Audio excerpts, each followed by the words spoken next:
In this presentation, it's going to be discussing the approach and techniques that can be used in project planning. There's a number of different ones which can be used, but however mainly, I'm going to highlight the key ones that may be used for a project. As you can see, project management is very important in regards to a project because before any project takes place, there needs to be careful consideration on planning and how it's going to be set out. Collier and Warren describe very clearly how important it is to be in control of any project. The easiest way to do this is to set goals and methods because these are the ones that make it easier to manage. However, if this is not done, it means that there could be a chance of schedule overlapping or the project being delayed. A lot of projects have deadlines in place, so that will be ready for time, etc. If there's flats being built in an area, they will have to be done by a certain time so people can move in. The project schedule should be put in place so they can be completed in time. However, in some cases, due to schedule not being followed correctly, it means the project will be delayed and open later than usual. In a lot of cases, that will end up costing the company money, or in some instances, costing them customers because the people will pull out. The core components of project management would be defining why a project is necessary, being able to capture project requirements, estimating resources and timescales. If these steps cannot be carried out during any project, then it will be difficult to acknowledge. Assessing a project's maturity is very important. It will be difficult to determine whether the project development is at any time.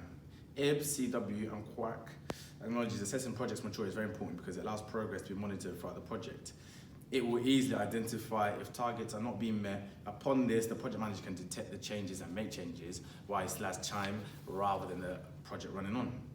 Planning is also very important for a project because if the efficient planning is not done, then this could affect the project. Some key steps may be undertaken in planning will be setting out the project scope, costs, staff, and lastly, communications, how they'll communicate within each other. It is important for a project that corporate agreement is held so everyone knows, including stakeholders, how will know the fundamentals of the project. If people are not sure what they are supposed to do with or during the project, then it will affect the results because it won't be as good as it should be because people are not aware of what they should have been doing. According to MUNS 996, the project can be considered to be achievement of a specific objective, and this would involve a series of activities and tasks which would involve resources. If the resources are not met, then it means that the project will not be able to be carried out efficiently. Once the project is finished, it is also key that it is closed off in the right way so that there's no things that are underlying or still going on. Once the project's done, then all the parties will know that it is completed. As you can see on my poster, in regards to time, I would set out a process of how I think project management should be conducted. A Gantt chart is used as a scheduling method in project management. Kumar describes in detail that Gantt chart each takes up one row and dates along the top in increment of days, weeks or months, all depending on the length of the project. A Gantt chart can be used effectively in the project because checkpoints get ticked in order of progression, so it's used to keep track of the project at any given time. This is essential so that you can know the different steps that you have to undertake throughout your project at any given time. A Gantt chart will be able to help you do this. When approaching a new project, a well and organised project planning cost system is needed. In this process, in order to deliver the project on time and as effective as possible. Mayringer claims such a system should be able to provide information needed for the whole project team so everyone can look at it at any time, they'll be able to know whether they're up to date with it. This would be an effective tool because it allows project maturity to be monitored closely at each stage. This is very important in keeping track with the Gantt chart. A Gantt chart will be used in order to do so because in the process of the project, the key project constraints will be time, money, and scope. As you can see on here, the scope is the stakeholders, time, the Gantt chart, or critical path, and the budget. By establishing the problems that may occur in a project, it means that action can be taken. In regards to timing methodology used in project management, using a Gantt chart will be effective because it lists and shows progress bars that indicate the state of completion of a task. This will be an effective tool because it allows maturity to be monitored close at each stage. Adding to this, a Gantt chart would also be used for describing new and better ways to carry out the work and for communicating and plan with everyone involved in the project because straight away you'll be able to understand it and read it and you know what's happening without the project rather than the same thing keep getting explained for new people that may come onto the project, or if a project is cut halfway or new manager involved, they'll be able to straight away add to this. Gantt charts were developed in the second decade of the 20th century by Lawrence Gantt. This clearly states how essential project management has been throughout history and how efficient Gantt charts have been used throughout history. A typical task sheet in a Gantt chart shows a list showing the dates, finish dates, and assigned resources. Also very important to keep on top of the resource of a project.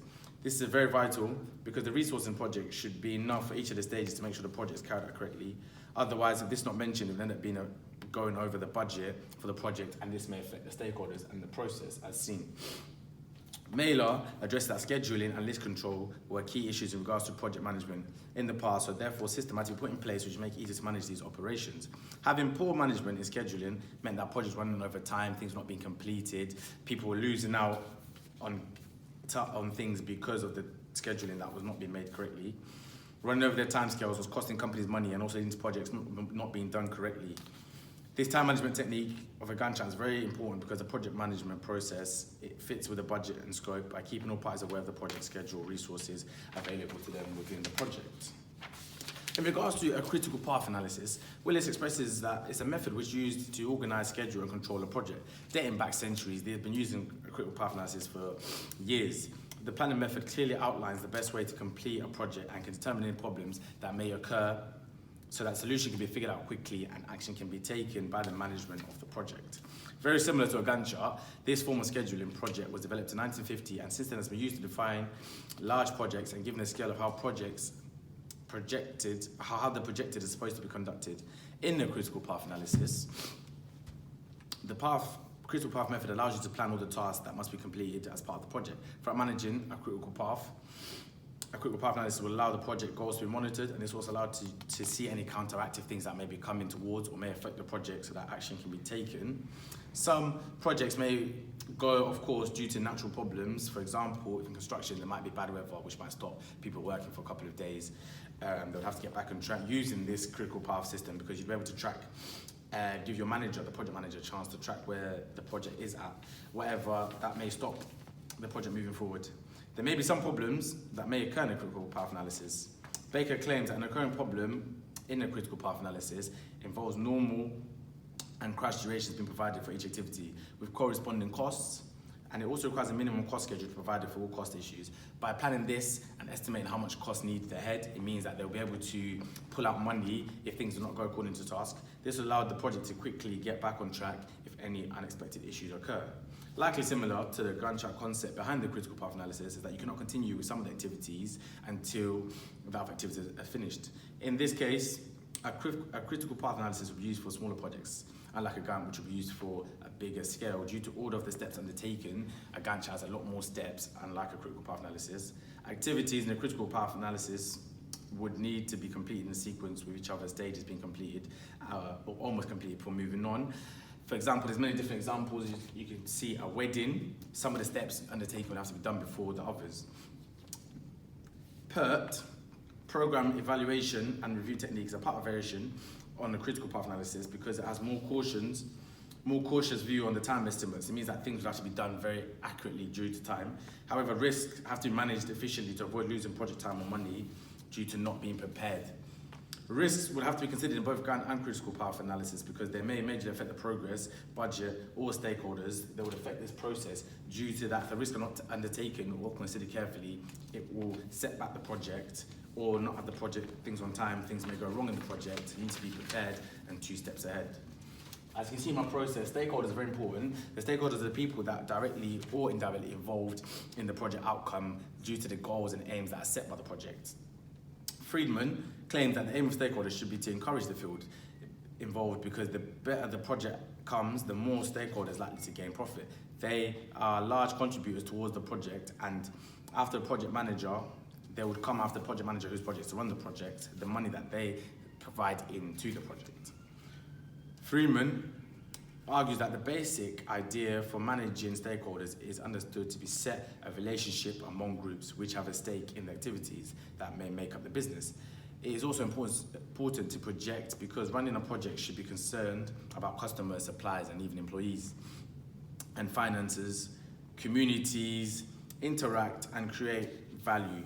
If the correct value can be accumulated for a project, it means that then they'll be able to, the stakeholders it means that these will be the stakeholders, people that I've mentioned previously in that list. These will be the stakeholders for a project, and this will be the funding behind the project. All of the above mentioned will be able to benefit from the project, but breakdown starts with their aims and goals. They need to set their goals clearly so that they'll give back into their community. As someone looking to start a project, the entrepreneur needs to understand how these relationships work together and project of the highest quality can be, then that way a project of the highest quality can be produced. Hence why understanding a manager's stakeholders is very important. No matter the size of the project, it's key to identify relevant management stakeholders involved in the project. There are internal and external stakeholders, but we're able to contribute or benefit. In a small project, it may have only a few stakeholders, like 1 or 2 people. However, large scale, there may be dozens. In regards to the process of project management, the stakeholder will be able to be part of the cycle. Their money contributed to affect the budget and time because it runs longer than expected, then it will cost them more money, and if there's not enough resources, it means that they will not be completed, or the quality of the project will not be as high as they would like it to be.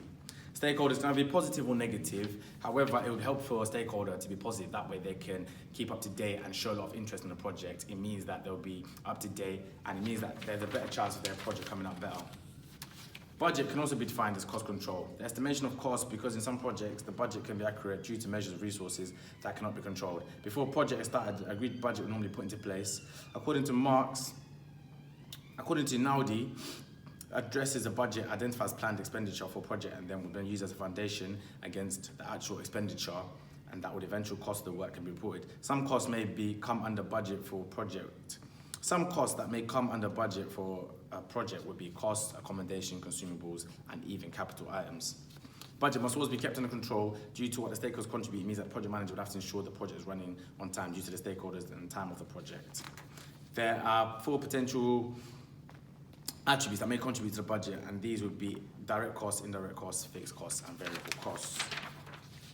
Looking at the 4 Ds approach to management, Mailer distinctly shows the 4 stages of approaching a project. These would be define, design, do it, and deliver. These are very important because similar approach compared to Prince 2, however, would prove to be effective in regards to delivering smaller projects. Breaking down the 4 stages, firstly looking at this, I define this would be a background of the project, all the things that happen behind the project.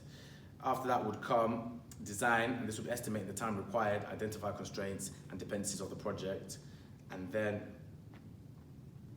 after that, you identify, as seen in the models earlier, this can be done using various techniques, including Gantt chart or critical path analysis. Trying to do the stage would be when the work begins set, and this can include planning events, activities, or carrying out activities. It is important to keep track of the date. Delivering the project would be the final stage of the approach and includes testing the service and the product and the measure outcomes against the project objective to see if the project has been successful. According to Whitty, the 4D model has been developed with the idea in mind to allow project or manager to visualize time and the passage of planning, to save time and resources by picking flaws and getting rid of them. The approach to management keeps strict discipline in regards to managing the project because the steps are very simple, henceforth why be used in smaller projects. However, the approach can be used when managing a project would be Prince 2, stands for Projects in Controlled Environments.